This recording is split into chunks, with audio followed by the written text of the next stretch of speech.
Welcome back to the Independent Republic of Mike Graham right here on TalkTV. Now it's time for Taking the Mic.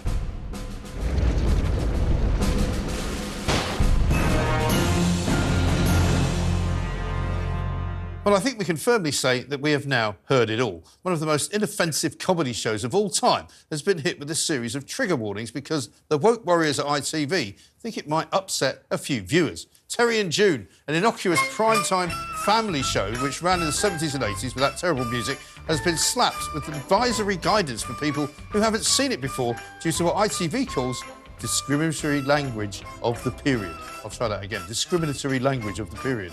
Terry Scott and June Whitfield play a middle-aged, middle-class, married suburban couple who live in Purley in Surrey. He works for Play Safe Fire Extinguishers and she spends most of the show putting up with his childlike tantrums, big ideas which almost fail, and schemes that always end in disaster. He's a hapless individual, but he's basically harmless, as is the show.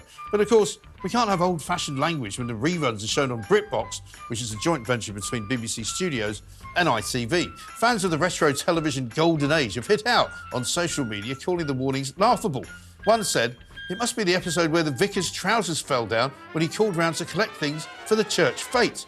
Cue a sharp intake of breath from the new audience. In one episode, Terry responded to someone singing with the immortal line, "Last time I heard screeching like that was when I accidentally vacuumed the cat."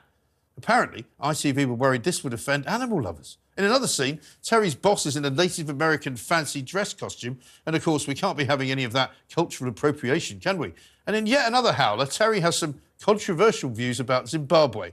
Worse still, there's an episode where Terry's at a work conference and he accidentally puts on his wife's perfume by mistake. Apparently his boss hates gay people and Terry's terrified about being thought of as gay.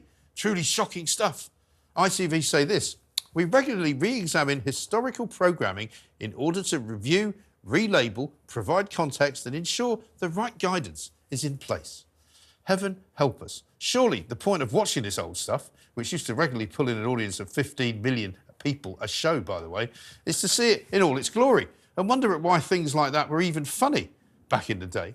It's a serious case of oversensitive ninnies in a TV being frightened of their own shadows. Terry Scott had a nervous breakdown around about the time that the show was axed in 1988.